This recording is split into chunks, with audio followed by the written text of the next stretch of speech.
Good morning, आदाब, सत श्री अकाल, सलाम वालेकुम। जैसा कि आपको पता है कि 12th क्लास आर्ट्स का कहीं ना कहीं एग्ज़ाम चल रहा है और एक पेपर हो चुका है पॉलिटिकल साइंस का। तो उसमें हम जो क्वेश्चन करवाए थे उसमें से बहुत सारे क्वेश्चन मिल गए हैं। आज जो क्वेश्चन करवाएंगे वो कल आपका पेपर जो है वो ज्योग्राफी का पेपर है। ज्योग्राफी में दो किताबें होती है बाबू। एक जो होता है फर्स्ट किताब जो होता है जो वर्ल्ड के बारे में पढ़ना है, और एक जो पढ़ना है वो सेकेंड किताब जो भारत से संबंधित पढ़ना है। तो आज जो आपको क्वेश्चन करवाएंगे, अभी आपको दो वीडियो मिलेगा। एक ऐसा वीडियो मिलेगा जो वर्ल्ड में जितने भी इंपॉर्टेंट ऑब्जेक्टिव का क्वेश्चन है, बस इस क्वेश्चन को आप देख लीजिएगा तो कंफर्म आपका कहीं ना कहीं ऑब्जेक्टिव, मतलब आपको 35 ही ऑब्जेक्टिव बनाना है, 70 में 35 ही बनाना है, लेकिन 35 को 35 सही होगा। बशर्ते आप बस वीडियो को पूरा देखिए, मन करे तो लाइक करिए, शेयर करिए, सब्सक्राइब करिए, ठीक है। और यहाँ पर देखिए जितने भी क्वेश्चन है तो उसको हम आपको करवाना शुरू करते हैं। बशर्ते आप बस वीडियो में बने रहिए। देखिए स्टार्ट करते हैं। सबसे पहला जो क्वेश्चन है मानव भूगोल से संबंधित है, जो विश्व के कहानी बताएंगे। रुको और जाओ निश्चयवाद विचारधारा का दूसरा नाम क्या है? इस सवाल बहुत बार पूछा है। रुको और जाओ निश्चयवाद विचारधारा का दूसरा नाम क्या है? तो इसका जो आंसर है वो नव निश्चयवाद है। क्या नाम है? नव निश्चयवाद, ठीक है। स्टॉप एंड गो बताइए किस विचारधारा का नाम है? बताइए, नव निश्चयवाद। दूसरा क्वेश्चन जो जितने भी इंपॉर्टेंट सब टिक आउट है और सबके सब बता रहे हैं, ठीक है।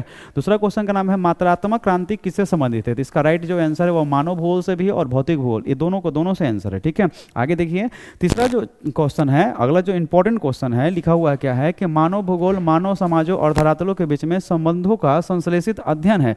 मानव भूगोल का यह परिभाषा किसने दिया था? तो इसका जो राइट आंसर है उसका आंसर है सर बिडाल डी ब्लासा। क्या नाम है? बिडाल डी ब्लासा। क्वेश्चन क्या है? मानव भूगोल मानव समाजों और धरातल के बीच में संबंधों को संश्लेषित अध्ययन है। मानव भूगोल की परिभाषा किसने दिया है? तो बिडाल डी ब्लासा ने दिया था। बस अब वीडियो को देखिए, आपको ऑब्जेक्टिव आराम से हो जाएगा।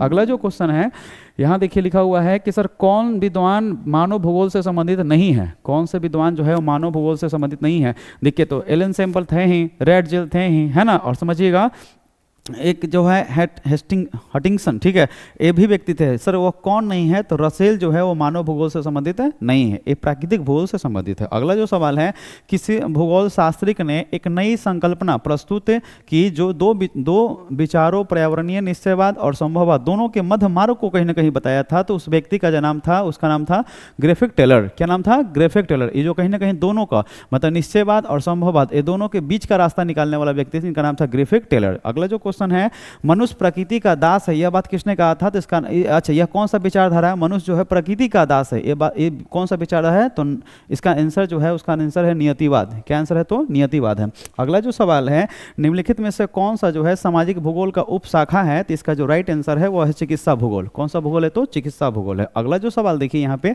दिख रहा होगा आपके बोर्डों पे कि यहाँ पर सर निम्न पुस्तकों में कौन सा हमबोल्ट के द्वारा लिखा गया है? जो पुस्तकें हैं इसमें कौन सा ऐसा पुस्तकें है जो हमबोल्ट के द्वारा लिखा गया है?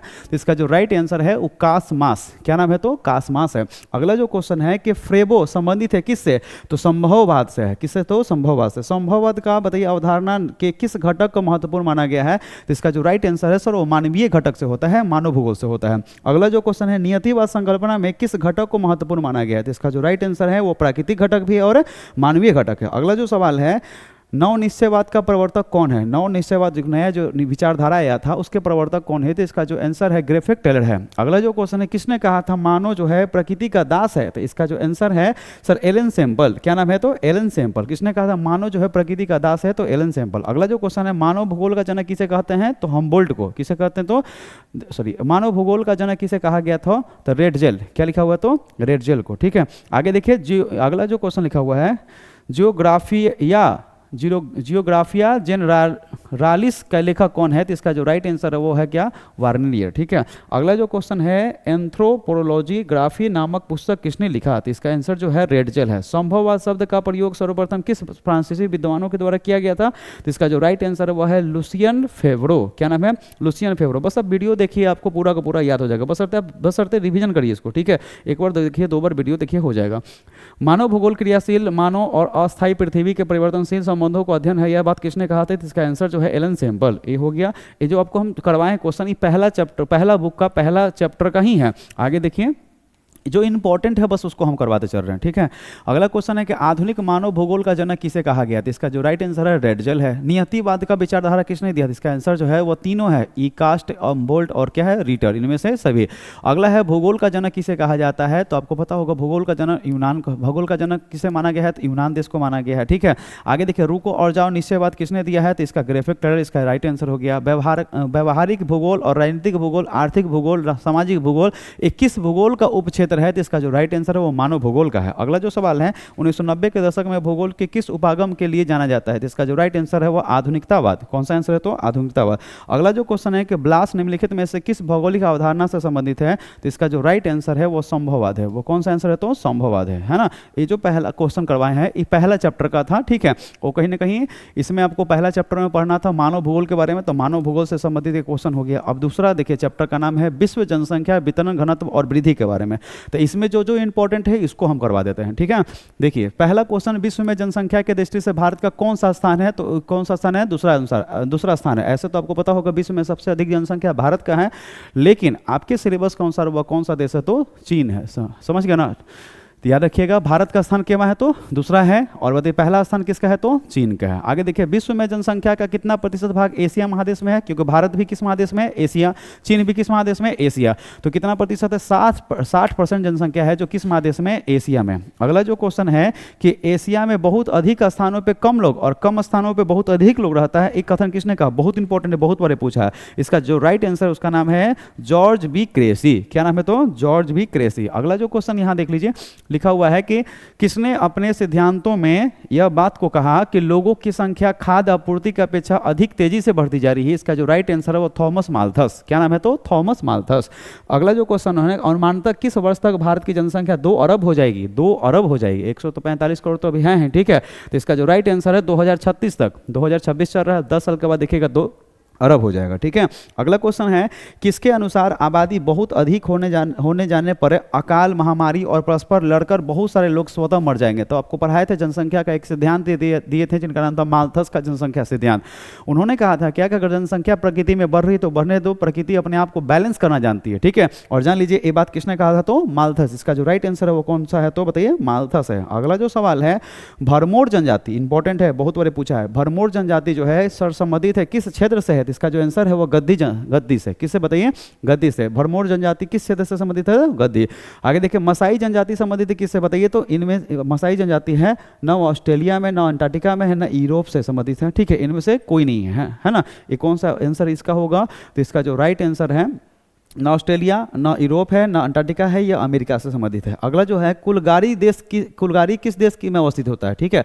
कुलगारी जो है वो किस देश में अवस्थित है, जनजाति है, इसका राइट आंसर जो है वो ऑस्ट्रेलिया है। अगला जो सवाल है कि निम्नलिखित में से कौन सा विरल जनसंख्या वाले क्षेत्र है जहाँ पे जनसंख्या कम है, तो सर वह है ध्रुवीय प्रदेश। ध्रुवीय प्रदेश समझते हैं, एक है उत्तरी ध्रुव, एक है दक्षिण ध्रुव, है ना। बाकी पता होगा पृथ्वी के बीचों बीच में कौन सा रेखा है, तो विषुवत रेखा। इसके ऊपर कौन सा रेखा है, कर्क रेखा। इसके नीचे कौन सा रेखा है, मकर रेखा। इसके बीच में जनसंख्या बहुत ज्यादा है ना। फिर आर्कटिक रेखा, अंटार्कटिक रेखा, लेकिन उत्तरी ध्रुव और दक्षिण ध्रुव में जनसंख्या बहुत कम है, यही लिखा हुआ है, ठीक है। अगला जो सवाल है लिखा हुआ निम्नलिखित में से कौन सा एक ऐसा महाद्वीप है जहां पर जनसंख्या वृद्धि सर्वाधिक है, तो वो एकमात्र महाद्वीप जिसका नाम क्या है, एशिया। एशिया में जनसंख्या बहुत ज्यादा। किस वर्ष विश्व की मानव संख्या 6 अरब हो गई है, तो इसका जो राइट आंसर है वो 1999 में ही जानते हैं सर पूरे पृथ्वी की जनसंख्या 6 अरब हो गई है। आगे देखिए किस द्वीपों में सर्वाधिक जनसंख्या घनत्व पाई जाती है, तो द्वीप मतलब समझते हैं जो समुद्र के टापू, समुद्र के बीचों बीच में होता है, ठीक है। तो समझिएगा वो एक है जावा, एक है सुमात्रा, ये दोनों फेमस है। तो इसमें जो राइट आंसर है वो जावा। जावा वह कहीं ना कहीं जगह है जहाँ समुद्र के बीच में टापू है, वहां पर जनसंख्या बहुत ज्यादा है, ठीक है। अगला जो सवाल देखिए 21 नंबर सवाल हो गया। यहां देखिए क्वेश्चन है कि ये क्वेश्चन तो बहुत बार पूछा है, लिखा हुआ है जनांकीय संक्रमण सिद्धांत किसने दिया, एकदम कंफर्म पूछेगा। इसका राइट आंसर क्या है बताइए, नोटेस्टीन। क्या नाम है, नोटेस्टीन नामक वो व्यक्ति हैं जो सबसे पहली बार जनांकीय संक्रमण सिद्धांत दिया, ठीक है। अगला जो सवाल है यहाँ देखिए जो इंपॉर्टेंट है, विश्व में किस महाद्वीप में 90% से अधिक आबादी नगरीय है, तो इसका जो राइट आंसर है वह उत्तरी अमेरिका है। भारत में 1 हेक्टेयर कृषि भूमि पर कितने व्यक्ति पाए जाते हैं, ठीक है, तो वह 5 ही हैं। भारत में 1 हेक्टेयर कृषि भूमि पर कितने व्यक्ति आश्रित है बताइए, 5 है। आगे देखिए भारत की वार्षिक जनसंख्या वृद्धि दर कितना प्रतिशत है, तो 1 साल में कितना जनसंख्या बढ़ रहा है, तो 1.7% बढ़ रहा है, ठीक है। अगला क्वेश्चन देखिए, विश्व में सर्वाधिक जनसंख्या केंद्रित कहाँ है बताइए, तो इसका आंसर जो है जहाँ कहाँ पर जनसंख्या ज्यादा होता है, तो आपको पता होगा मैदानी भागों में जनसंख्या बहुत ज्यादा होता है। अगला सवाल देखिए यहाँ पे, अगला सवाल जो है यहाँ पर कि विश्व में सबसे अधिक जनसंख्या वाला देश कौन सा है, ठीक है। तो आपको पता होगा विश्व में सबसे अधिक जनसंख्या वाला देश जो है, ऐसे तो सिलेबस के अनुसार चीन है, लेकिन अभी वर्तमान में है कौन, तो भारत है, ठीक है। ये हो गया सर सेकंड चैप्टर का जो ऑब्जेक्टिव का सबसे इंपॉर्टेंट था। बस इतना देखिए बहुत है आपके लिए, ठीक है। ये फर्स्ट किताब का करवा रहे हैं, फिर अगले वीडियो में आपको सेकंड किताब का करवा देंगे। देखिए लिखा हुआ जनसंख्या संगठन से, ये थर्ड नंबर चैप्टर है, ठीक है। देखिए लिखा हुआ जनसंख्या का जमाव जनसंख्या संगठन कहलाता है ना। लिखा हुआ है जनसंख्या परिवर्तन का घटक क्या है, तो इसमें से सभी है। जन्म दर ज्यादा, जनसंख्या बढ़ेगा। मृत्यु दर कम है, जनसंख्या बढ़ेगा। प्रवास ज्यादा होगा, जनसंख्या जहां भी लोग ज्यादा जाएंगे तो वहां जनसंख्या बढ़ेगा, है ना। तो जनसंख्या परिवर्तन का घटक क्या है बताइए, तो तीनों का तीनों बिंदु है ना। अगला सवाल देखिए सर, विश्व की जनसंख्या का औसत लिंग अनुपात प्रति 100 महिलाओं पर, विश्व में 100 महिलाओं पर कितने पुरुष है, तो वो आंसर जो है वो 102, मतलब 2 ऐसे पुरुष है जिनका विवाह होने वाला नहीं है, ठीक है। आगे देखिए अगला सवाल, किस क्षेत्र में ग्रामीण जनसंख्या का प्रतिशत सबसे कम है, ठीक है। किस क्षेत्र में ग्रामीण जनसंख्या का सबसे कम है, किस मतलब क्षेत्र में, तो देखिए यहाँ पर लिखा हुआ है सर महादेशों का नाम है। तो उत्तरी अमेरिका वह महादेश है जहाँ पर जानते हैं नगर शहरी जिंदगी ज़्यादा जीते हैं लोग हैं, और गाँव के कहने का जिंदगी कम लोग जीते हैं, ठीक है। निम्नलिखित में से कौन सांस्कृतिक नगर है, तो इसका जो राइट आंसर है सर, वह आंसर जो है वो मक्का। मक्का आपको पता होगा सर, मक्का मदीना जो कहीं ना कहीं यहाँ पर हज यात्रा होता है, तो वो सांस्कृतिक कल्चर से संबंधित हो गया, ठीक है। अगला जो सवाल देख लीजिए यहाँ पर लिखा हुआ है, अगला सवाल लिखा हुआ निम्नलिखित में से कौन सा देश में लिंगानुपात सर्वाधिक है, तो वो एक है देश जिसका नाम है लातविया। लातविया जो देश है जहां पर जान लीजिए कि महिलाओं की संख्या ज्यादा और पुरुषों की संख्या कम है, ठीक है। कौन सा देश है बताइए, लातविया, याद रखिएगा इंपॉर्टेंट है। आयु लिंग पिरामिड का संबंध किससे होता है, तो वो जानते हैं पुरुष और महिला दोनों की जनसंख्या से होता है, आयु लिंग पिरामिड के बारे में, ठीक है। आगे देखिए अगला सवाल जो है लिखा हुआ है, मिलियन सिटी की जनसंख्या कितने पर होती है, जो 1 मिलियन सिटी जो होती है आपको पता होगा 1 मिलियन मतलब 10 लाख होता है ना। 1 मिलियन मतलब कितना होता है, 10 लाख, ठीक है। तो 10 लाख से अधिक को कहते हैं मिलियन सिटी, समझ में आया। आगे देखिए अगला जो सवाल है, निम्न में से कौन सा आयु वर्ग जो है कार्यशील जनसंख्या का प्रतिनिधित्व करता है, मतलब कौन सा ऐसा उम्र है जिस समय आदमी काम करना जानता है, ठीक है। तो वह जो उम्र है वह 15 से सर 59-60 साल, क्योंकि रिटायरमेंट होता है 60 साल पे, ठीक है। तो यह जो समय होता है सर इसे कहते हैं कार्यशील जनसंख्या कहा जाता है, ठीक है। आगे देखिए लिखा हुआ है कि 100% शहरी जनसंख्या वाला देश है का नाम क्या है, 100% शहरी जनसंख्या वाला देश का नाम क्या है, तो बताइए सिंगापुर एक देश है जहां पर जानते हैं 100% लोग जो जिंदगी जीते हैं वह शहर का जिंदगी जीते हैं, ठीक है। आगे देखिए विश्व जनसंख्या दिवस कब मनाया जाता है, सब लोग जानते होंगे 11 जुलाई, इंपॉर्टेंट है, थोड़ा ध्यान रखिएगा, ठीक है। अगला क्वेश्चन देखिएगा, प्रौढ़ आयु वर्ष का तात्पर्य किससे है, ठीक है। तो प्रौढ़ आयु मतलब वर्ग का तात्पर्य जो है, प्रौढ़ समझ गए, एक कब से कब तक है, तो वही प्रौढ़ का मतलब जो कमाने वाला होता है आदमी, ठीक है। जब कमाने का उम्र जो होता है 15 साल से स्टार्ट होता है, यहाँ से यहाँ तक 15 से 59 वर्ष की उम्र को कहते हैं प्रौढ़ आयु वर्ग कहा जाता है। आगे देखिए लिंग अनुपात का संबंध किससे है, तो सिंपल सी बात है, लिंग अनुपात का संबंध पुरुष और स्त्रियों से होगा, है ना, पुरुष और स्त्रियों से है। अगला सवाल देखिए, विश्व की नगरीय जनसंख्या में प्रति वर्ष वृद्धि हो रहा है कितना, विश्व की नगरीय जनसंख्या में मतलब सब लोग शहर में बसना चाहते हैं, वो कितना डेवलप हो रहा है हर वर्ष, ठीक है। इसका जो राइट आंसर है वो 6 करोड़, पूरे विश्व में 6 करोड़ जो लोग हैं वो गांव से सर शहर में तब्दील हो रहे हैं, ठीक है। आगे देखिए निम्नलिखित में से किस देश में न्यूनतम जन्म दर पाई जाती है, तो इसका जो राइट आंसर है वो कहाँ है, तो जर्मनी। जर्मनी जो देश है वहाँ पर न्यूनतम जन्म दर है, ठीक है। विश्व में सबसे अधिक प्रजनन दर कहाँ पर वाला देश कौन सा है, तो इसका आंसर जो है नाइजर। अभी वर्तमान में सबसे ज्यादा जनसंख्या बढ़ाने वाला एकदम पूरा हम दो हमारे दर्जनों, ये किस देश में है, नाइजर। किस देश में जनसंख्या कम है, ठीक है, तो इसका जो आंसर है सर वह उसका आंसर का अभी बताया आपको कौन सा है, तो जर्मनी। जर्मनी में जनसंख्या बहुत कम है। आगे देखिए लिखा हुआ है निम्नलिखित में से कौन सा आयु वर्ग नहीं है, तो इसका जो राइट आंसर है वो 60 वर्ष से जो अधिक हो जाते हैं सर उसका आयु वर्ग नहीं है, ठीक है। आगे देखिए अगला जो क्वेश्चन है 29 देखिए 29 नंबर क्वेश्चन यहाँ पे दिख रहा होगा आपको, लिखा हुआ है कि विश्व में सबसे अधिक नगरीकृत देश कौन सा है, तो ये है ग्रेट ब्रिटेन। नाम सुने हैं, ग्रेट ब्रिटेन जो है वहाँ भी सर कहीं ना कहीं नगरीय आधुनिक मतलब अधिक नगरीकृत देश है यहाँ पे, ठीक है। आगे ब्रिटेन मतलब इंग्लैंड में सब के सब लगभग जितने भी जगह वहाँ शहर है वो सब के सब नगर है। अब 3rd नंबर चैप्टर खत्म हो गया, अब 4 नंबर का स्टार्ट करते हैं। नाम है क्या, मानव विकास। आप इतना ऑब्जेक्टिव करिए आराम से, आपसे एकदम 35 में 35 एकदम ठोक के आइएगा, एकदम अच्छे करके आइएगा, ठीक है। आगे देखिए निम्नलिखित में से कौन सा मानव विकास का उपागम है, ठीक है, तो इसका जो राइट आंसर है आय उपागम भी मानव के से संबंधित है, क्षमताओं का उपागम भी मानव से संबंधित है, कल्याण उपागम भी मानव से संबंधित है। इसका जो राइट आंसर है इनमें से सभी। अगला जो क्वेश्चन है यहाँ पर देखिए 4 नंबर चैप्टर से संबंधित है कि मानव विकास सूचकांक का निर्धारण किन अंकों से होता है, एकदम इंपॉर्टेंट, कंफर्म छापेगा, देखिएगा सर। यह जो क्वेश्चन है कि मानव विकास सूचकांक जो होता है ह्यूमन डेवलपमेंट इंडेक्स, ठीक है, HDI जो होता है वह कहाँ से कहाँ पैमाना होता है बाबू, वो 0 से शुरू होता है और 1 में खत्म हो हो जाता है, बस इसी के बीच में खेले है, 0.25 0.35 ऐसे होता है, ठीक है। और वो शुरू होता है 0 से जाता कहाँ तक है, 1 तक, तो मतलब 0 से 1 के बीच में होता है। कौन सा देश सर्वोच्च मानव विकास सूचकांक वाला देश है, इसका जो राइट आंसर है वो नॉर्वे, नंबर 1 पे जबरदस्त देश है, ठीक है। खुशहाल देश में सर कौन सा देश है, तो नॉर्वे है ना। आगे देखिए, मानव विकास में निम्न स्तरों वाले देशों की संख्या कितनी है, तो इसका जो राइट आंसर है वो कितने हैं, तो 38 है। मानव विकास के निम्न स्तरों वाले देशों में, मतलब सबसे खराब कंडीशन में कितने देश हैं, तो बताइए 38 है। अगला जो क्वेश्चन है, किस वर्ष में यूएनडीपी समझते हैं, UNDP United Nation development programme, समझ गए, मानव विकास सूचकांक प्रतिशत है, सॉरी सूचकांक प्रकाशित कर रहा है, तो इसका जो राइट आंसर मतलब, अच्छा यूएनडीपी जो है, यूएनडीपी यह संस्था है जो मानव ह्यूमन डेवलपमेंट इंडेक्स इसको बताता है, ठीक है। एचडीआई का जो रिपोर्ट लाता है वह मात्र एक संस्था लाने वाला है, जैसे आप कैसे कहते हैं कि विश्व में शांति स्थापित करने के लिए यूएनओ संस्था है, ठीक है। वैसे ही समझिएगा, विश्व में सभी देशों को कर्ज देने के लिए सर विश्व बैंक है, वैसे ही समझिएगा कि सर ह्यूमन डेवलपमेंट इंडेक्स को कहीं ना कहीं मतलब जानकारी देने के लिए, इसका रिपोर्ट देने के लिए एकमात्र संस्था है जिसका नाम है यूएनडीपी। और ये कब से काम कर रहा है, तो 1990 से, कब से काम कर रहा है, 1990 से। मानव विकास की अवधारणा निम्नलिखित से किस विद्वान के द्वारा दिया गया है, तो इसका जो राइट आंसर है डॉक्टर महबूब उल हक, ठीक है, डॉक्टर महबूब उल हक। यह जो व्यक्ति है वो पाकिस्तान के हैं, और भारत से संबंधित जो है अमर्त्य सेन, यह दो व्यक्ति हैं जो कहीं ना कहीं काम किए थे और मानव के विकास के बारे में कहे थे, ठीक है। तो दो व्यक्ति, एक है डॉक्टर महबूब उल हक जो पाकिस्तान के हैं, एक अमर्त्य सेन जो आगे पढ़ाएंगे, देखिए यहाँ पर लिखा हुआ प्रोफेसर अमर्त्य सेन जो भारत से संबंधित है ना। तो मानव विकास का अवधारणा सबसे पहले कौन दिया था, तो डॉक्टर महबूब उल हक ने दिया था। आगे देखिए अगला सवाल, निम्नलिखित में से कौन सा ऐसा जगह है, कौन सा ऐसा नगर है जो शैक्षणिक के लिए, शिक्षा के लिए कहीं ना कहीं फेमस है, उसका नाम है रुड़की। कौन सा नगर है, तो रुड़की। रुड़की जो है कहीं ना कहीं फेमस है किसके लिए, तो शैक्षणिक नगर के लिए। आगे देखिए, निम्नलिखित में से कौन सा क्षेत्रों में एस्कीमो जनजाति, आपको पता होगा बर्फ के जो घर बनते हैं ना सर, उसको एस्कीमो कहते हैं, है ना। तो जान लीजिए सर, अलास्का एक देश है उत्तरी अमेरिका के जस्ट ऊपर है, और वहां जान लीजिए सर बर्फ बहुत ज्यादा होता है और लोग बर्फ का ही घर बना देते हैं, है ना। और बर्फ के घर को सर एस्कीमो कहा जाता है, क्या कहते हैं, एस्कीमो। आगे देखिए, केरल में साक्षरता दर कितना प्रतिशत है, तो लगभग जान लीजिए सर 93, अभी तो 100% हो गया है, आपके सिलेबस के अनुसार 93% है, लेकिन अभी 100% है। आपको इतना आइडिया होगा कि भारत में सबसे अधिक पढ़े लिखे राज्य कौन से है, तो केरल है, जिसमें आपके सिलेबस के अनुसार 93, 100 में 93 94 ऐसा व्यक्ति होगा, महिला हो, पुरुष हो, बच्चा हो, बड़ा हो, ठीक है, जिसका उम्र 7 वर्ष से अधिक होता है, समझिएगा, वो सारे के सारे शिक्षित लोग होते हैं, ठीक है। आगे देखिए, प्राथमिक विद्यालय स्तर का आयु कितना होता है, जो प्राथमिक स्कूल में जाने वाला होता है वो होता है 6 से 11 वर्ष में प्राथमिक स्कूल में बच्चे एडमिशन करवा लेते हैं, ठीक है।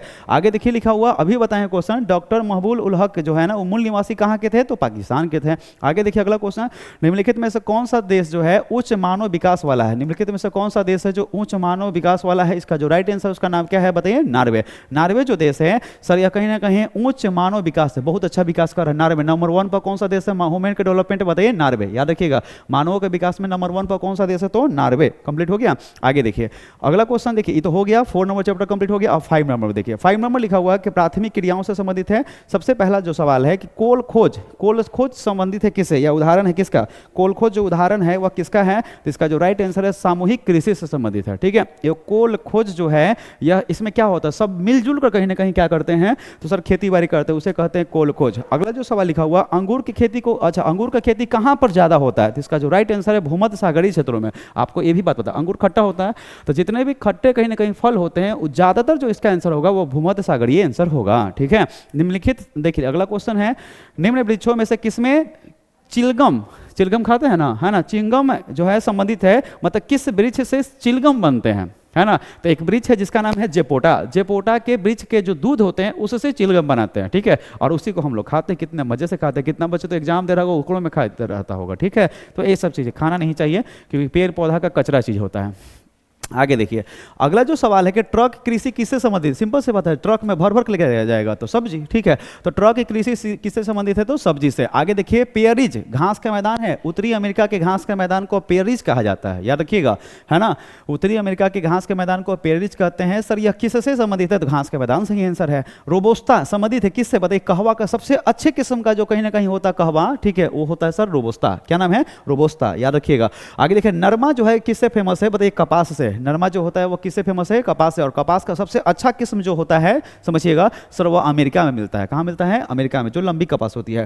लिखा हुआ पशुचारण किस तरह का क्रियाकलाप है? तो सिंपल से बात, पशुओं को चराना प्राथमिक क्रियाकलाप हो गया। ठीक है, आगे देखिए लाल कॉलर का जो संबंध, जिसे हम कॉलर है, ये तो सर नील का मतलब ब्लू है। ठीक है, तो अगर लाल रहता तो बताइएगा लाल कॉलर वाला जो स्टाफ होते हैं, आदमी होते हैं जो वर्क करते हैं, उनका मेन काम जो होता है वह किस क्रियाकलाप से होता है? प्राथमिक क्रियाकलाप से होता है। ठीक है, आप लोग हंस रहे हैं, हम देख रहे हैं। आगे देखिए पंपास कहाँ है? आपको पता हो पंपास भी घास का मैदान है। ठीक है, और दक्षिणी अमेरिका के घास के मैदान को पंपास कहा जाता है।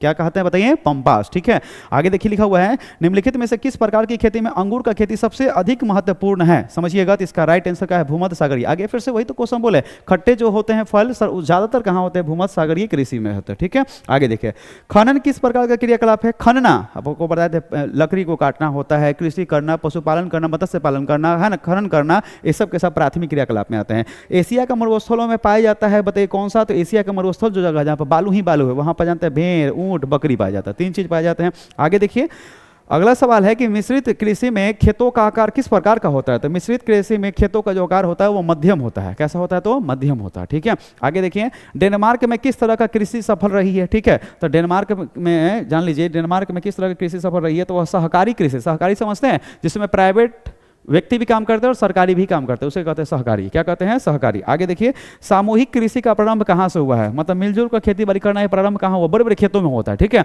तो सामूहिक खेती का प्रारंभ जो हुआ है सर वह हुआ सोवियत संघ, यूएसएसआर। समझ गए? क्योंकि सर यहाँ का विचारधारा समाजवादी है, इसीलिए आंसर याद रखिएगा। ठीक है, रबर का सबसे बड़ा निर्यातक देश कौन सा है? तो रबर का सबसे बड़ा निर्यातक देश जो है उसका नाम है मलेशिया। कौन सा देश है? मलेशिया। आगे देखिए लिखा हुआ है निम्नलिखित कोयला क्षेत्रों में कौन सा जर्मन में फेमस है? जर्मनी का एक जगह है जिसका नाम है रूर। क्या नाम है? रूर, जो सबसे ज्यादा फेमस है किसके लिए? कोयला के लिए। ठीक है, पूरी दुनिया को लगभग कोयला यही देता है। आगे देखिए ये हो गया यहाँ पे। अगला सवाल देखिए लिखा हुआ है कि विस्तृत व्यापारिक अनाज उत्पादक, ठीक है, कृषि नहीं की जा सकती है। उसका जो आंसर है अमेजन बेसिन जो है वो बड़े स्तर पर जानते अनाज का उत्पादन नहीं होता। अगला जो है खट्टे फलों का कृषि के लिए किससे संबंधित है? अभी बताएं, भूमध्य सागरीय। आंसर कर लीजिएगा, छोड़ के मत आइएगा। जो खाने में खट्टे लगे वो पूरे विश्व में सबसे ज्यादा बताइए किस क्षेत्र में होते हैं? भूमध्य सागरीय कृषि से संबंधित है। हॉर्टिकल्चर किससे संबंधित है बताइए? हॉर्टिकल्चर जो है फल और सब्जियों से संबंधित होता है। ठीक है, शुष्क क्षेत्र, शुष्क मतलब वह क्षेत्र जहां पर बारिश उरिश होता नहीं है, बहुत खराब कंडीशन है। ठीक है, तो शुष्क क्षेत्र में मृदा अपरदन का मुख्य कारण क्या है? तो इसका आंसर है वायु अपरदन। जहां पर बालू ही बालू है, पूरा मट्टी हवा उड़ा के लेके चला जाता है। ठीक है, तो वहां पर फसल नहीं होने का मेन कारण है वायु अपरदन। हवाएं चलेगी, मिट्टी एक जगह का मिट्टी उपजाऊ मिट्टी कहीं और चला जाएगा, ये चीज होता है। आगे देखिए मैक्सिको में स्थानांतरित कृषि का प्रथा को क्या कहते हैं? तो इसका नाम है मिल्या। क्या नाम है? मिल्या। मैक्सिको में याद रखिएगा जो स्थानांतरित कृषि को क्या कहते हैं बताइए? मिल्य। स्थानांतरित समझते हैं, अपने खेतों को बदल बदल कर खेती बाड़ी करना, वह स्थानांतरित होता है। ठीक है, आगे देखिए अगला जो लिखा हुआ क्वेश्चन है कि खरीफ फसल की कृषि, खरीफ फसल की कृषि ऋतु क्या है? तो इसका जो राइट आंसर, खरीफ फसल कब से कब तक होता है? तो जून में रोपा जाता है, सितंबर में कट जाता है। ठीक है, आगे देखिए सर ब्राजील में कॉफी के बागान को क्या कहते हैं? एकदम छपेगा, देख लीजिएगा। ब्राजील में कॉफी के बागान को क्या कहते हैं बताइए? फेजेंटा। क्या कहते हैं? फेजेंटा। ब्राजील में कॉफी के मैदान को क्या कहते हैं? फेजेंटा। आगे देखिए रबी के फसल पैदा होता है कहाँ पे बताइए? तो शीत ऋतु में, है ना। अभी देखिए रबी का फसल रोपा हुआ भी है गाँव में जाकर देखिए, रबी वही गेहूं हो गया, चना हो गया, मसूर हो गया, तिलहन पौधा हो गया, ये सब चीजें। ठीक है, आगे देखिए निम्नलिखित में कौन सा प्राथमिक क्रियाकलाप से संबंधित है? वह कृषि जो है प्राथमिक क्रियाकलाप से संबंधित है। अगला क्वेश्चन है कि गेहूं का खेती के लिए कितना टेम्परेचर चाहिए? याद कर लीजिएगा। ठीक है, इसका जो राइट आंसर है वो 10 से 20 डिग्री सेल्सियस। अभी गेहूं रोपा हुआ ना, क्या ज्यादा गर्मी है? नहीं, ठीक है, तो 10 से 20 डिग्री सेल्सियस है। अगला जो सवाल है चावल और धान की खेती से संबंधित है, बताइए वो कौन सा था? गहन निर्वाहन कृषि, है ना। गहन निर्वाहन कृषि, इसमें बहुत मेहनत होता है। ठीक है, आगे देखिए लिखा हुआ है किम्बरले क्यों विश्व विख्यात है, मतलब क्यों दुनिया में फेमस है? ये जगह जो है किस लिए फेमस है? तो इसका जो राइट आंसर है हीरा के लिए फेमस है। ठीक है, आगे देखिए लिखा हुआ है कि अंगूर का खेती को क्या कहते हैं? अंगूर की खेती को सर विटीकल्चर कहते हैं। क्या कहते हैं? तो विटीकल्चर कहते हैं अंगूर का खेती जहां पे होता है। अगला जो सवाल देखिए लिखा हुआ यहाँ पे है सर लॉरेंस सार क्षेत्र प्रदर्शित है किसके लिए या प्रसिद्ध है किसके लिए? तो इसका जो आंसर है वह लौह अयस्क के लिए फेमस है। लौह से लोहा और लौह से क्या हो गया? लॉरेंस सार। ठीक है, आगे देखिए मंचूरिया और कोरिया में स्थानांतरित कृषि का प्रथा को क्या कहते हैं? मंचूरिया और कोरिया, उत्तरी कोरिया, दक्षिणी कोरिया, ये सब वही पर एक देश है। ठीक है, तो इसको कहते हैं मिल्पा। क्या कहते हैं? मिल्पा। आगे क्वेश्चन लिखा हुआ है कि कौन सा देश जो है कोयला का सबसे बड़ा उत्पादक है? तो वह चीन है। चीन है जहां पर कोयला बहुत ज्यादा है। ठीक है, तो कंपनियां भी तो ज्यादा हैं। आगे देखिए चावल किस प्रकार के जलवायु का पौधा है? ठीक है, तो चावल जो है वह उष्ण जलवायु का है। आपको पता होगा चावल जब रोपा जाता है, धान रोपा जाता है तो पहले बरसात होना चाहिए और उसके बाद गर्मी होना चाहिए। जितना गर्मी होगा उतना ही चावल अच्छा होता है। ठीक है, आगे देखिए अगला जो सवाल है कि चाय का सबसे बड़ा उत्पादक देश कौन सा है? तो चाय का सबसे बड़ा उत्पादक देश जो है च से चाय, च से चीन, आंसर हो गया। अगला सवाल है विश्व का सबसे अधिक कपास उत्पादक देश कौन सा है? तो इसका आंसर जो है कपास। अभी तो बताएं अच्छे किस्म का जो कपास होता है, लंबी कपास होती है, वो अमेरिका से मिलता है। कहाँ से मिलता है? अमेरिका से। अगला क्वेश्चन है कि रबर किस प्रकार के कृषि का उपज है? ठीक है, तो इसका जो राइट आंसर है वो रोपण कृषि है। रबर जो होता है वो रोपण कृषि है। ठीक है, आगे देखिए अगला जो सवाल लिखा हुआ है कि सर खनिज तेल का सबसे बड़ा उत्पादक कौन सा देश है? खनिज तेल का सबसे बड़ा उत्पादक देश है, उसका नाम है सर सऊदी अरब। कौन सा बताइए? सऊदी अरब। सऊदी अरब में सर तेलों की कमी नहीं है, पेट्रोलियम बहुत ज़्यादा है। आगे देखिए फूलों की खेती को कृषि को क्या कहते हैं? तो फूलों की खेती को फ्लोरिकल्चर कहते हैं। क्या कहते हैं? फ्लोरिकल्चर। फूलों को खेती को क्या कहते हैं? फ्लोरिकल्चर। आगे देखिए अगला जो सवाल लिखा हुआ है यहाँ पर देखिए, निम्नलिखित में से किस प्रकार का कृषि में खट्टे रसदार फलों की कृषि की जाती है? तो इसका आंसर है भूमध्य सागरीय कृषि। फिर से वही आ गया जहाँ पे खट्टे फलों का खेती किया जाता है, वो कौन सा बताइए? भूमध्य सागरीय कृषि। फिर लिखा हुआ किरकुक जो विश्व में सर्वाधिक महत्वपूर्ण तेल क्षेत्र है कहाँ स्थित है? तो इसका आंसर है इराक। किरकुक जो है वो कहाँ पड़ता है? इराक में। फिर देखिए रूर अभी बताए है ना, रूर जो पड़ता है वो जर्मनी में पड़ता है, जो किसके लिए फेमस है? कोयला के लिए। देखिएगा ये क्वेश्चन आएगा, रूर कोयला क्षेत्र जो है किस देशों में स्थित है? बताइए जर्मनी में है। निम्नलिखित में से किसे क्यूबा की रानी कहा जाता है? क्यूबा मिसाइल संकट 1962 में हुआ था, जो क्वेश्चन पूछा ही नहीं आपसे। ठीक है, लिखा हुआ है कि किसे क्यूबा की रानी कहा जाता है? तो जान लीजिए सर गन्ना को सर क्यूबा की रानी कहा जाता है, गन्ना यहाँ पर ज्यादा होता है। आगे देखिए बामाती कृषि लिखा हुआ है, बामाती कृषि सर्वाधिक मात्रा में कहाँ होती है? तो इसका जो आंसर है दक्षिणी पूर्वी एशिया। भारत का दक्षिणी पूर्वी एशिया, इधर आप जानते होंगे, इधर साइड में तो श्रीलंका उलंका का नाम जानते होंगे। ठीक है, तो इस सब एरिया में ज्यादा होता है। आगे देखिए लिखा हुआ है मेसावी श्रेणी का संबंध किससे है? मेसावी श्रेणी का संबंध किससे है? तो इसका आंसर जो है वो लौ अयस्क से है ना। आगे देखिए गहन निर्वहन कृषि प्रचलित है किसके लिए? बताइए चीन में। अच्छा, गहन निर्वहन कृषि एकदम बहुत मेहनत से चावल जो होता है वो चीन में होता है, सबसे ज्यादा चावल भी होता है। ठीक है, वो कहाँ फेमस है? चीन में।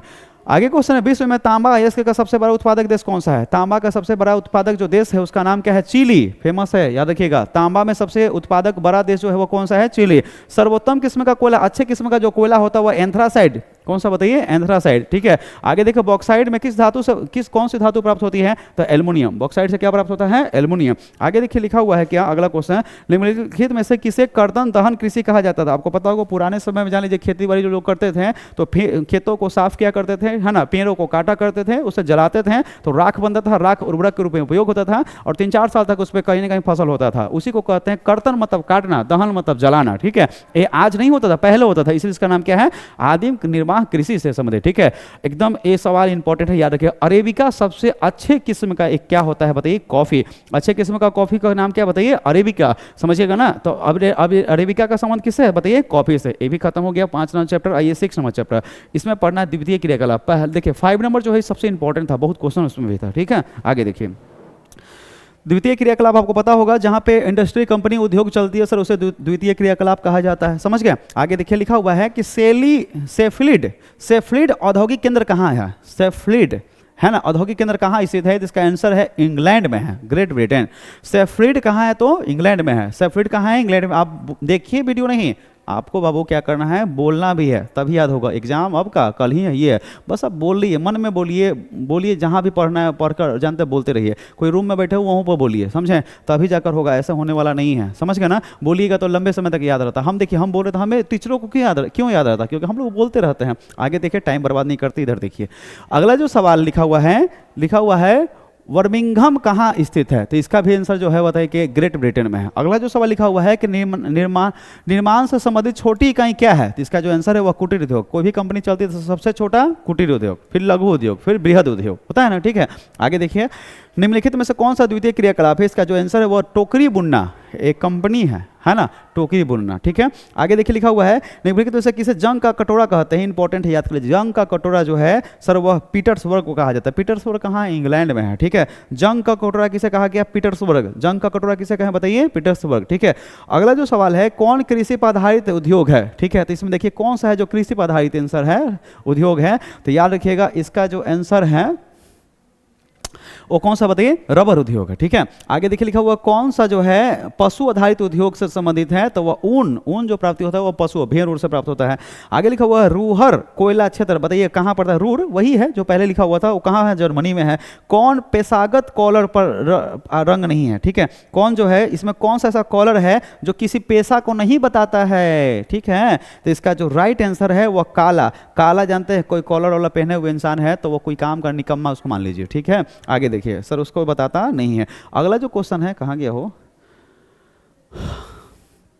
हाँ यहाँ क्वेश्चन है, चॉकलेट में कौन सा पदार्थ का उपयोग होता है, चॉकलेट जो हम लोग खाते हैं उसमें कौन सा पदार्थ का उपयोग होता है, उसका नाम है कोको। क्या नाम है, कोको। आगे देखिए, वरिंघम किस प्रकार के उद्योगों के लिए फेमस है, तो इसका आंसर क्या है बताइए, लौह इस्पात। ये तो पहले भी क्वेश्चन आया था, ठीक है, इसको भी थोड़ा याद रखिएगा। अगला जो क्वेश्चन है कि सर हीरा काटने के तथा पॉलिश, हीरा काटने और पॉलिश करने के लिए किसकी आवश्यकता होती है, तो इसका जो आंसर है वह कुशल श्रमिक का। कुशल मतलब समझते हैं स्किल। अब बताइए, अकलोला बकलोला किसी को मोती चौक से उठा के या किसी भी मोड़ से उठा के लेके जाइएगा, हीरा कटवाइएगा तो पता है हीरे तोड़ ताड़ देगा, और हीरा जब टूटेगा, डायमंड टूट जाता है ना, तो उसका वैल्यू घट जाता है। ठीक है, इसीलिए हीरा काटने के लिए और पॉलिश करने के लिए जो शिक्षित व्यक्ति हो, जो ट्रेनिंग वाला व्यक्ति होता है, जो जिसके पास स्किल है वही जा सकता है। ठीक है, आगे देखिए, लिखा हुआ है कि मैनचेस्टर किस लिए प्रसिद्ध होता है, तो आपको पता होगा कि सर मैनचेस्टर सूती वस्त्र के लिए होता है। आपको पता होगा भारत का मैनचेस्टर किसे कहते हैं, तो अहमदाबाद को कहते हैं, समझ गए ना। आगे देखिए, कौन सा उद्योग अन्य सभी उद्योगों के आधार है, ठीक है, कौन सा ऐसा उद्योग है जो सभी कंपनियों को चलाता है, उसका आंसर लौह इस्पात उद्योग। कौन सा बताइए, लौह इस्पात उद्योग। अगला जो क्वेश्चन है, विनिर्माण शब्द निम्नलिखित में से किस प्रकार क्रियाकलाप है, तो विनिर्माण जो है वह किससे संबंधित है, द्वितीय क्रियाकलाप से संबंधित है। किससे बताइए, द्वितीय क्रियाकलाप से। बिहार में अति जल दोहन के लिए तत्व का संक्रमण बढ़ा है ना, तो बताइए कौन सा, आर्सेनिक। आपको पता होगा बिहार में पानी जो जमीन का नीचे है ना बाबू, जिसे हम लोग पीते हैं, सर उसमें आर्सेनिक का मात्रा ज्यादा हो रहा है, जिससे दांत कमजोर हो जा रहा है, हड्डियां कमजोर हो रही है, जिसे जानते हैं हर घर में दर्द की शिकायत है। समझ में आया, एक किसके कारण बताइए, आर्सेनिक के कारण। ठीक है, तो बिहार में बताइए जल का दोहन जो हो रहा है, खराब हो रहा है, उसमें किसकी मात्रा ज्यादा, आर्सेनिक का। आगे देखिए, सर स्वच्छंद उद्योग का एक प्रमुख विशेषता क्या होती है, तो कहीं भी स्थापना, स्वच्छंद समझते हैं, कुछ नहीं, सिंपल सी बात है। जैसे अगर आपके पास कलम है, हमारे पास तो कलम है भी नहीं, जैसे मान लीजिए, देखिए हम एक कलम दिखाते हैं, जैसे देखिएगा एक कलम है बाबू, तो इस कलम में देखिए इंक कहीं और बना, समझ गए, एक कवर कहीं और बना, इसका लीड कहीं और बना। ठीक है, आप सब जगह से कच्चा माल लेके अपने घर में, छोटा सा घर में बैठ गए और सबको आराम आराम से लगा के ऐसे करके इसको लॉक करके 4-5 को कलम के साथ इकट्ठा करके बाजार में बेच दिए। इसको बोलते हैं, इसको ही बोलते हैं क्या, स्वच्छंद उद्योग। मतलब इसका कच्चा माल बना कहीं और, पका हुआ माल रहा कहीं और, अब वहां से इकट्ठा करके बस उसको पैक करना, बस इतना जानिए, उसको पैकिंग करना। तो पैकिंग करने के लिए बड़का चक रूम चाहिए, बहुत बड़ा इलाका चाहिए, नहीं चाहिए। ठीक है, तो कहीं भी स्थापना हो जाता है, समझ में आया। ऐसा कुछ नहीं कि मार्केट रहेगा तो ये चलेगा, ये कहीं भी चलेगा। ठीक है, आगे देखिए, जापान का डेंड्राइट किसे कहा जाता है, तो जापान का डेंड्राइट जो है किस नगर को कहते हैं, इसका आंसर जो है नगोया। क्या नाम है, नगोया। चीन में सूती वस्त्र का उद्योग का सबसे बड़ा केंद्र कौन सा है, चीन में सूती वस्त्र का सबसे बड़ा जो केंद्र है, उसका जो आंसर है यांगसी सिटिकियांग। नाम सुने हैं, ये नदी का भी नाम है, यांगसी सिटिकियांग जो नदी है सर, उसी किनारे से बसा हुआ है। ठीक है, आगे देखिए, लिखा हुआ है क्वेश्चन, टोयोटा कंपनी का नाम जानता हूँ, गाड़ी भी आता है, 4 व्हीलर। टोयोटा जो है कंपनी किस देश का है, तो जापान का है। किस देश का बताइए, जापान का। अगला क्वेश्चन है, पेट्रोकेमिकल उद्योग में अग्रणी देश कौन सा है, पेट्रोकेमिकल मतलब पेट्रोलियम से जो केमिकल बनाकर उससे कुछ रसायन बनाना, उर्वरक बनाना, इसमें फेमस कौन सा देश है, तो अमेरिका फेमस है। ठीक है, आगे देखिए अगला सवाल। आगे जो सवाल है यहाँ पे, भारत का सबसे बड़ा तेल शोधक कारखाना है सर, वह कहाँ है, जामनगर, गुजरात में। गुजरात में जामनगर जो है वहाँ सबसे बड़ा रिफाइनरी है। ठीक है, और कहीं ना कहीं पेट्रोलियम को साफ किया जाता है। आगे देखिए अगला क्वेश्चन, देखिए अब यहाँ तक ही खत्म हो गया 6 नंबर चैप्टर। अब 7 नंबर आता है, इसका नाम है तृतीयक एवं चतुर्थ क्रियाकलाप। इसमें देखिए लिखा हुआ क्वेश्चन क्या है कि निम्नलिखित में से कौन सा शैक्षणिक नगर है, फिर से वही आ गया, रुड़की पड़ता है। ठीक है, आगे देखिए, अब एक सवाल हम आपको दे रहे हैं, कमेंट करके बताइए, ये रुड़की जो नगर है 21 देश में पड़ता है, बस ये हमें बताइएगा। बस हम देखते हैं कि आपको वीडियो में इंटरेस्ट आ रहा है या नहीं आ रहा है, बस देखना है और बताना है, कमेंट करना। अभी रोकिए वीडियो और कमेंट करिए, करिए ना जी पहले। ठीक है, कमेंट करिए, हम आपका कमेंट का हमें बहुत बेतहरी से कहीं ना कहीं इंतजार रहता है, बहुत इंतजार करते हैं, बस आप कमेंट करते रहिए। ठीक है, आगे देखिए, लिखा हुआ है उच्च स्तरीय ज्ञान, मतलब अच्छे हाई, नहीं जो बोलता है कि हाई क्वालिटी का कहीं ना कहीं शिक्षा ले रहा है। ठीक है, तो उच्च स्तरीय ज्ञान और शोध से संबंधित क्रियाकलाप किस वर्ग में आता है, तो ये पंचम क्रियाकलाप में आता है। किस क्रियाकलाप में आता है, पंचम में। किस देश में इंटरनेट का प्रयोग सबसे अधिक ज्यादा होता है, ठीक है, तो अमेरिका में इंटरनेट का जानते हैं प्रयोग सबसे ज्यादा होता है। तो अमेरिका आगे भी तो इंटरनेट तो बाबू जी के है, आगे देखिए, सेवा सेक्टर जो है किस क्रियाकलाप का भाग है? तो सेवा सेक्टर जो है वो तृतीय क्रियाकलाप का भाग है। किस क्रियाकलाप का भाग है बताइए? तो तृतीय क्रियाकलाप का भाग है।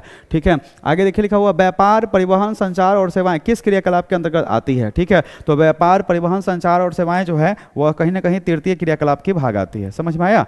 देखिए इतना हो गया क्वेश्चन। आगे देखिए 11 नंबर क्वेश्चन पर आपको हम करवाते हैं।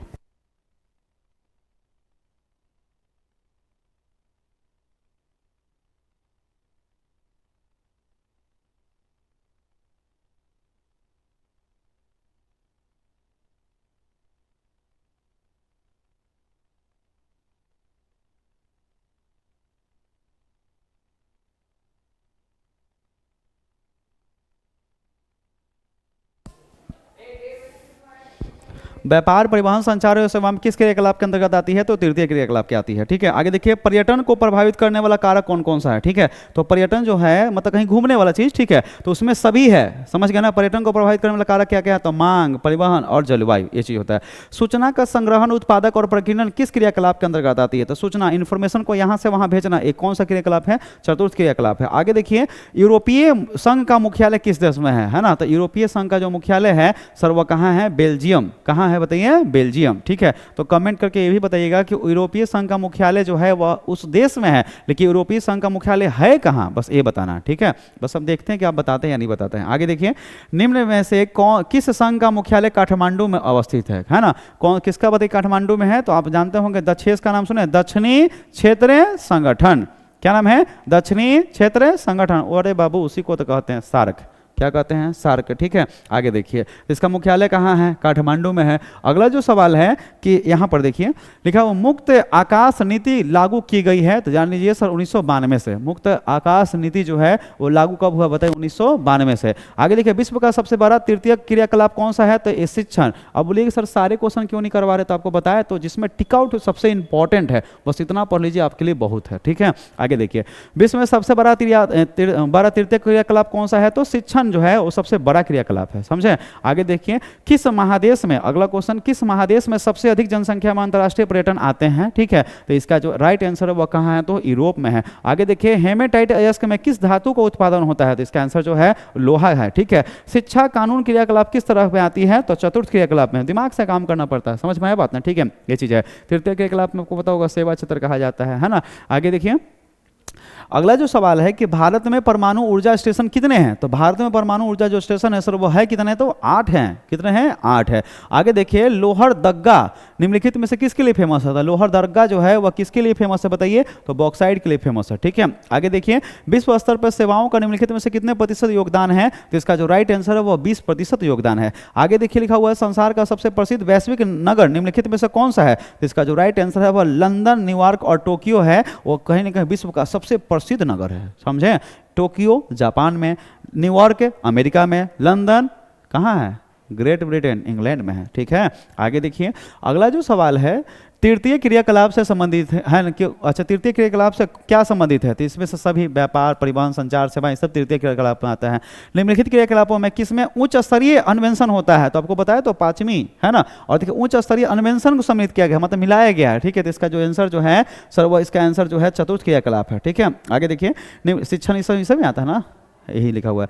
निम्नलिखित में से कौन सा वैश्विक नगर नहीं है? तो इसका तो सर ऑप्शन से आंसर है वो संघाई है जो वैश्विक नगर नहीं है, विश्व में इसका नाम नहीं है। आगे देखिए अगला सवाल ये 8वां नंबर चैप्टर से, इसका नाम है परिवहन और संचार से संबंधित है। देखिए पनामा नहर की लंबाई कितनी है? याद रखिएगा 72 किलोमीटर। पनामा देश में है। ठीक है, पनामा नहर की लंबाई कहाँ है? कितने है बताइए? 72 किलोमीटर है।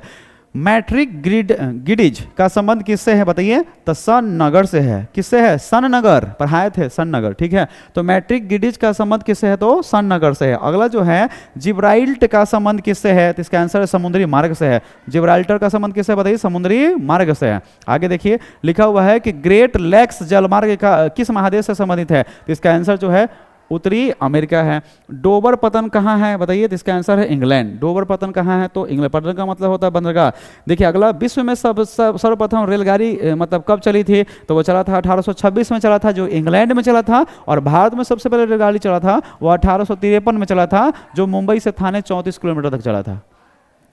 ठीक है। आगे देखिए, बिग इंच का संबंध किससे है? बिग इंच का जो संबंध है वो पाइपलाइन से है। किससे बताइए? पाइपलाइन से। बिग इंच का संबंध किससे है? पाइपलाइन से है। मीटर गेज लाइन का चौड़ाई कितना होता है ना? एक होता है मीटर गेज, आप देखे होंगे रेल पटरी का 3 साइज होता है, एक छोटी गेज एक मीटर गेज होता है, ठीक है। आगे देखिए, तो मीटर गेज की जो लंबाई चौड़ाई होती है वह जो होता है, इसमें से दिया हुआ है नहीं, क्योंकि सर मीटर गेज होता है 1 मीटर का होता है, मतलब उसमें समझिएगा मीटर गेज मतलब 100, इसमें देखिएगा सर 100 मीटर नहीं होगा, 100 मीटर ही होगा, सॉरी 100 मीटर ही होगा, यहाँ पर 100 मीटर लिखा हुआ होगा, देखिए मीटर गेज।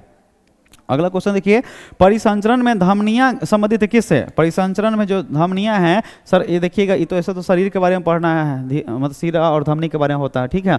लेकिन इसमें आंसर जो है सड़क मार्ग है, रेल मार्ग है और जल मार्ग है, ये तीनों से संबंधित है, ठीक है। अगला देखिए, ये 13 नंबर क्वेश्चन हो गया। आगे देखिए, अर्जेंटीना से यूरोप का व्यापार किस मार्ग से होता है? इसका जो आंसर है दक्षिणी अटलांटिक महामार्ग से होता है, ठीक है। अगला जो क्वेश्चन लिखा हुआ है कि विश्व में लगभग कितने किलोमीटर लंबे रेल यातायात मार्ग हैं, ठीक है। विश्व में कितने लंबे यातायात रेल मार्ग हैं? इसका आंसर जो है वह 13 लाख किलोमीटर है। विश्व का संघतम रेल मार्ग कहाँ पाई जाती है? तो इसका आंसर जो है यूरोप में। विश्व में जो एकदम भीड़ भाड़ का जानते हैं रेलवे का जो ट्रैक बिछा हुआ है वो कहाँ है? यूरोप में। विश्व में सर्वाधिक विस्तृत रेल मार्ग तंत्र कहाँ है बताइए? तो उत्तरी अमेरिका में है। स्वेज नहर के निर्माण कब हुआ था? तो जब गांधी जी का जन्म हुआ था, 1869 में हुआ था, ठीक है। महामार्गों का निर्माण सबसे पहले किस देश में हुआ था? नेशनल हाईवे, देखिए महामार्ग का निर्माण सबसे पहले कहां हुआ था? तो जर्मनी में हुआ था। राइन जलमार्ग, देखिए पूछेगा, राइन जलमार्ग जो है किसको किसको जोड़ता है? तो जर्मनी और नीदरलैंड को जोड़ता है। आगे देखिए, ओरिएंट एक्सप्रेस रेल मार्ग जो है सर वह कहां है? तो यूरोप महादेश में है। ओरिएंट एक्सप्रेस जो रेल मार्ग है वह कहां है? यूरोप महादेश में। एशिया में रेलों का घनत्व सबसे अधिक कहां है बताइए? तो इसका आंसर जो है वह भारत में है। पूरे एशिया में सबसे ज्यादा रेल चलता है कहीं अगर है तो वह कहां चलता है? भारत में चलता है। आगे देखिए, किस पतन को स्वेज मार्ग का लाभ मिलता है? ठीक है, किस बंदरगाह को स्वेज मार्ग का लाभ मिलता है? तो इसका आंसर जो है वह कोच्चि केरल में पड़ता है, सर इसका फायदा होता है। आगे देखिए, किस मार्ग का उपयोग अर्जेंटीना और यूरोप के बीच में व्यापार के लिए होता है? उसका आंसर जो है वह केप मार्ग है। इंपॉर्टेंट है, किस किस को? तो अर्जेंटीना और यूरोप के बीच में व्यापार का एक मार्ग है, उसका नाम है केप मार्ग। क्या नाम है? केप मार्ग है। आगे देखिए, आगे लिखा हुआ एयर इंडिया संबंधित है किससे? तो हवाई जहाज से। एयर इंडिया का नाम सुने ना, इसका घटना भी हुआ था। एयर इंडिया वायुयान मार्ग से, ठीक है। पेरिस और लंदन को जोड़ने वाला सुरंग को क्या कहते हैं बताइए? चैनल टनल कहते हैं। क्या कहते हैं? Channel tunnel. इंपॉर्टेंट है, याद रखिएगा। पेरिस और लंदन को जोड़ने वाले शहर को के सुरंग को क्या कहते हैं? चैनल टनल कहते हैं। आगे देखिए, लिखा हुआ है कि गैरिसन नगर का संबंध किससे है? तो इसका जो आंसर है वो क्या है बताइए? तो छावनी से है। गैरिसन नगर का संबंध जो है वह छावनी से है। विश्व का प्रमुख समुद्री पतन कौन सा है? तो बताइए, विस्तृत पतन जो है वह विश्व का सबसे विस्तृत पतन जो है वह विश्व का सबसे प्रमुख, कहीं ना कहीं प्रमुख मतलब सबसे इंपॉर्टेंट है, यह बंदरगाह है, ठीक है। आगे देखिए, ओपेक जानते होंगे। ओपेक का फुल फॉर्म होता है ऑर्गेनाइजेशन ऑफ पेट्रोलियम एक्सपोर्टिंग और कंट्रीज लिखा हुआ है। का मुख्यालय, ओपेक का मुख्यालय कहाँ है? तो वियना है, याद रखिएगा, पूछेगा ओपेक का मुख्यालय कहाँ है? वियना है। आगे देखिए, पनामा नहर जो है सर किसको किसको जोड़ता है? तो पनामा नगर को सर कोलोन से जोड़ता है। किसको जोड़ता है? पनामा नगर को कोलोन से जोड़ता है, कोलोन, ठीक है। आगे देखिए, वर्ल्ड वाइड वेब, WWW का नाम सुने हैं? WWW वर्ल्ड वाइड वेब का आविष्कारक कौन है बताइए? तो इसका जो राइट आंसर है टिम बर्नर्स ली। क्या नाम है? टिम बर्नर्स ली इसका नाम है। अगला देखिए, साइबेरियन रेल मार्ग जो है वो कहाँ है? तो रसिया में है, रूस में है, ठीक है। साइबेरिया वहाँ की जनजाति भी है। संदेशों का आदान प्रदान करने वाला को क्या कहते हैं? तो उसी को संचार कहते हैं, कम्युनिकेशन कहा जाता है इसे, ठीक है। अगला जो सवाल देखिए, यहाँ पर लिखा हुआ क्या है कि सर बृहद टैंक मार्ग से होकर जाता है कौन सा बताइए? तो उत्तरी अटलांटिक महासागर से होकर जाता है। बृहद टैंक मार्ग जो है वह उत्तरी अटलांटिक महासागर से होकर जाता है। अगला जो क्वेश्चन है फिर से आ गया, बिग इंच पाइपलाइन का द्वारा परिवहन किया जाता है क्या? तो सिंपल सी बात है, पेट्रोलियम का किया जाता है, ठीक है। चैनल टनल किसको किसको जोड़ता है? ऊपर में भी क्वेश्चन था, इसका आंसर पेरिस और लंदन को। ये दोनों देखिए, लंदन जो है वह इंग्लैंड में है, पेरिस जो है वो फ्रांस में है, ठीक है। संसार की सबसे बड़ी पाइपलाइन की लंबाई कितनी है? तो इसका जो आंसर है 4800 किलोमीटर है, जो सबसे लंबी है, ठीक है। आगे देखिए, आगे लिखा हुआ है कि परिवहन का सबसे तीव्र किंतु सबसे महंगा साधन कौन सा है, तो वह कौन सा बताइए, वायुयान। जल्दी पहुंचाता भी है तो महंगा भी तो है, ठीक है। आगे देखिए, पनामा नहर किसको किसको जोड़ता है, आएगा, कंफर्म आएगा। पनामा नहर प्रशांत महासागर को अटलांटिक महासागर से जोड़ता है। अगला क्वेश्चन है कि सड़क परिवहन जो है किस स्थलाकृति का उपयोगी का साधन है, तो यह जो है मैदानी भाग में जो सड़क बनते हैं सब मैदानी भागों पर बनता है, पहाड़ों पर सड़क बनाना बहुत मुश्किल होता है भाई। अगला देखिए, कैनेडियन नेशनल रेल मार्ग किस नगर को होकर नहीं गुजरता है, इसका जो आंसर है डेंड्राइट को छोड़कर बाकी सब में सब कहीं ना कहीं आता जाता है, ठीक है। आगे देखिए, एसटीपी क्या है, इसका फुल फॉर्म है एसटीपी। इसका फुल फॉर्म जो है सर, एस से हो गया सॉफ्टवेयर, ठीक है, टी से टेक्नोलॉजी, पी से हो गया पार्क, सॉफ्टवेयर टेक्नोलॉजी पार्क, इसी को कहते हैं एसटीपी, ठीक है। आगे देखिए, अगला क्वेश्चन है किस समुद्री मार्ग में जिब्राल्टर है, ठीक है, तो अभी बताए हैं स्वेज मार्ग में है, क्या है बताइए, जिब्राल्टर है। विश्व का सबसे बिजी समुद्र मार्ग कौन सा है, तो इसका जो राइट आंसर है उत्तरी अटलांटिक महामार्ग। कौन सा है बताइए, उत्तरी अटलांटिक महामार्ग जो है सर ये कहीं ना कहीं सबसे बिजी है। अगला क्वेश्चन देखिए, यहाँ पर लिखा हुआ है रेल मार्ग का जाल का संघन, मतलब रेल मार्ग का जाल जो है उसका सघन घनत्व क्या है, तो इसका जो आंसर, अच्छा ऐसा समझिए ना, सबसे ज्यादा रेल मार्ग का जो जाल है बना हुआ वह किस देश में है, तो अमेरिका में है। अगला क्वेश्चन है आसियान का मुख्यालय कहाँ है, तो जकार्ता है। आसियान का मुख्यालय कहाँ है, जकार्ता। नाफ्टा प्रादेशिक समूह का संबंध किससे है, तो बताइए उत्तरी अमेरिका से है, ठीक है। आगे देखिए, विश्व व्यापार संगठन का स्थापना कब हुआ था, ये पूछेगा सवाल। WTO का स्थापना कब हुआ है, ठीक है। WTO का स्थापना जो हुआ है सर वो 1995 में हुआ है ना। WTO का स्थापना का मतलब कब हुआ, तो 1995 में, ठीक है। आगे देखिए, अगला क्वेश्चन है अमेरिका में किस वर्ष ने दास प्रथा को अंत कर दिया। कोई किसी को गुलाम, दास मतलब समझते पहले इंसान को भी गुलाम बना कर या खरीद कर लोगों को लेके जाता था और उसे दास बनाता था। कब खत्म कर दिया, 1808 में खत्म हो गया। आगे देखिए, यूरोपीय उपनिवेशवाद किस वर्ष से शुरुआत हुई थी, तो इसका आंसर जो है वो 15वीं सदी से शुरुआत इसका हुआ था। अगला जो क्वेश्चन है लिखा हुआ है कि साफ्टा की उत्पत्ति किस वर्ष हुआ था, याद रखिएगा साफ्टा, ठीक है, साफ्टा SAFTA, साफ्टा की उत्पत्ति कब से हुआ है, ठीक है, तो इसका जो राइट आंसर है वो 2006 में हुआ है। अगला देखिए, जनरल एग्रीमेंट ऑफ ट्रेड और ट्रैफिक जिसको बोलते हैं गेट का स्थापना कब हुआ है, तो 1948 में हुआ है। गेट का स्थापना कब हुआ, 1948 में हुआ है।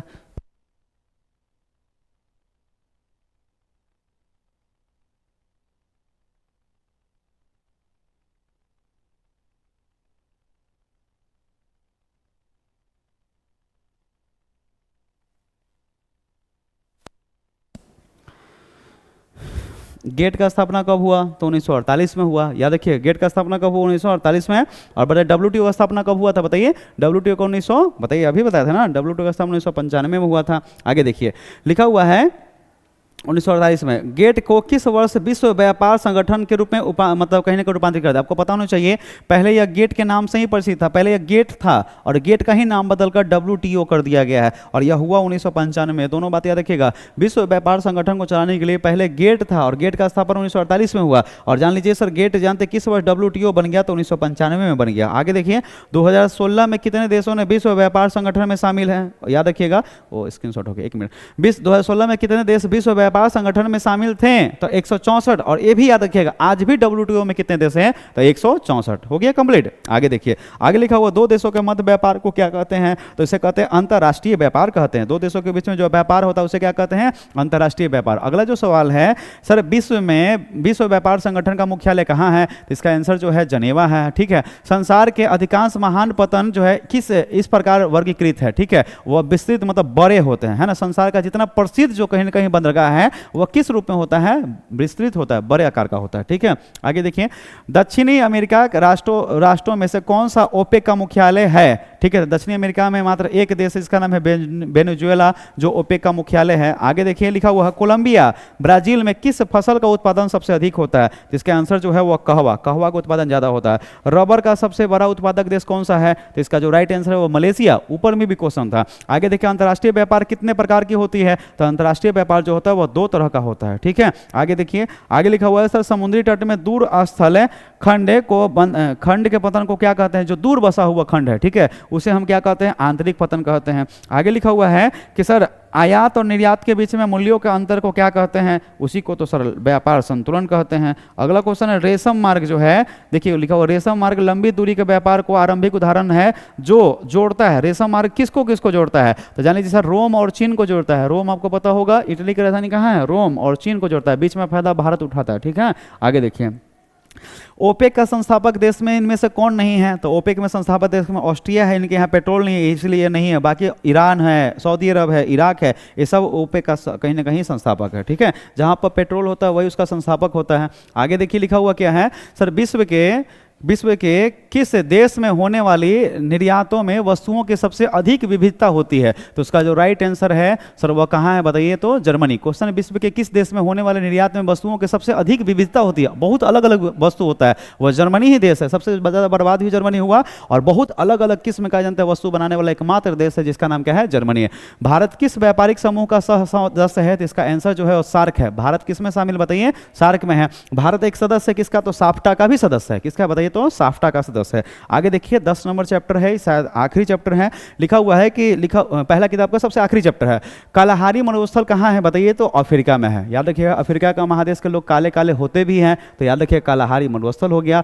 पोर्ट सैयद कहाँ है बताइए, तो अल्जीरिया। कहाँ है बताइए, अल्जीरिया, नामो इसने है। ठीक है, सॉरी इसका नाम है मिस्र है। क्या नाम है, मिस्र है, मुस्लिम कंट्री है ना। देखो यहाँ सैयद भी है, तो मुस्लिम लोग सैयद लगाते भी हैं। तो पोर्ट मतलब समझिएगा एयरपोर्ट ये सब होता है ना, जहाँ बंदरगाह भी होता है उसको भी सर एयरपोर्ट कहते हैं। ठीक है, तो पोर्ट सैयद कहाँ है बताइए, मिस्र में है।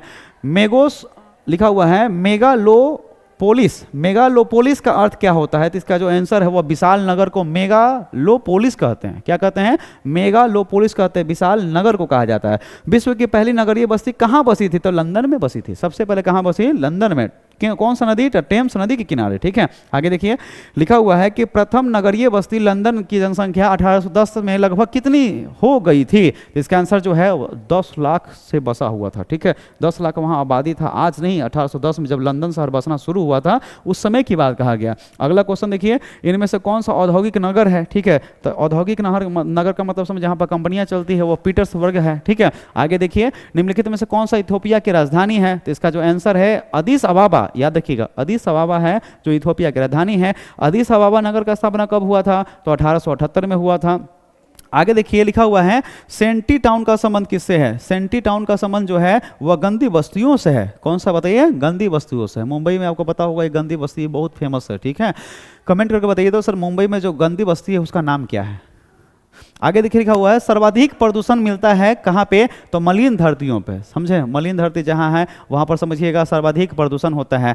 नदी के सहारे बसा गांव किस प्रतिरूप में का आकार का होता है, उसे बोलते हैं रेखीय। क्या कहते हैं, रेखीय, क्योंकि सर क्या है एक रेखा में नदी गया, इसी के किनारे किनारे जानते हैं गांव बस जाता है, इसे बोलते हैं रेखीय। आगे देखिए लिखो क्वेश्चन लिखा हुआ है कालाहारी मरुस्थल, अभी बताया गया कालाहारी मरुस्थल में कौन सा जनजाति पाया जाता है। अच्छा, कालाहारी मरुस्थल अफ्रीका में है और कौन सा जनजाति है बताइए, बुशमैन। क्या नाम है, बुशमैन। बुशमैन कहीं ना कहीं वहाँ का जनजाति है। आगे देखिए अगला क्वेश्चन जो है यहाँ पर कि मेगा नगर का स्थापना होने के लिए कितनी जनसंख्या होनी चाहिए, इसका जो राइट आंसर है 50 लाख से अधिक होनी चाहिए। आगे लिखा हुआ है एसेन कहाँ है, एसेन जो है सर वह किस देश में है, जर्मनी में है। ठीक है, आगे देखिए लिखा हुआ है कि नदियों के डेल्टाई भाग में कौन सा प्रतिरूप होता है, जहां नदियां होती है जहां पर डेल्टा होता है वह पंखा के जैसा होता है। पंखा देखें कैसा होता है, पंखा के जैसा होता है। देखिए ना ऐसे ऐसे, देखिए पंखा में क्या होता है, बीच में ऐसा हो गया, ये मशीन हो गया, यहाँ एक डैना हो गया ऐसे, एक ऐसे है और एक यहाँ से ऐसे हो गया। समझ में आया ना, तो इस रूप में होता है। ठीक है, आगे देखिए डेल्टाई भागों में नदियों का जो डेल्टाई भाग होता है ना।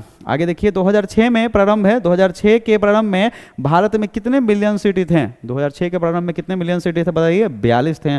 आगे देखिए भारत में कितने जनसंख्या वाली बस्तियों को ग्रामीण बस्तियां कहते हैं। ठीक है, तो 5000 से कम रहेगा तो उसको ग्रामीण कहेंगे, 5000 से अधिक रहेगा तो उसे नगर का नाम दे देंगे। ठीक है, आगे देखिए बस्तियों को कितने प्रकार से बांटा गया है, तो वह 2 तरह की बस्तियां होती है। ठीक है, एक ग्रामीण होती है, एक नगरीय बस्तियां होती है। आगे देखिए रूस के टुंडा भाग में रहने वाले आदिम जाति इनमें से कौन है, तो इसका आंसर है याकूत। कौन सा आंसर है बताइए, याकूत है। आगे जो अगला क्वेश्चन है यहाँ देखिए आगे जो क्वेश्चन है यहाँ पे लिखा हुआ है कि सर पर्वतों और ऊंचे पठारों पे किस प्रकार की व्यवसाय की प्रधानता रहती है। तो इसका जो आंसर है पर्वत और ऊंचे पठारों पर सर किस तरह का होता है, तो सर वहाँ व्यापार ही होता है। ठीक है, ग्रिफिथ टेलर के अनुसार नगरों का विकास की अवस्थाएं कितनी होती है, तो इसका जो राइट आंसर है वह 7 है। सामान्य प्रकार के घरों के समूह को क्या कहा जाता है, तो उसे हम बस्ती कहते हैं। ठीक है, और दूर दूर तक बिखरे हुए घरों के समूह को क्या कहते हैं बताइए, तो पूर्वा कहते हैं। क्या कहते हैं, तो पूर्वा। तो यहाँ तक जो क्वेश्चन करवाए हैं ऑब्जेक्टिव का, पहला किताब का फर्स्ट किताब का 10 चैप्टर पूरा का पूरा था।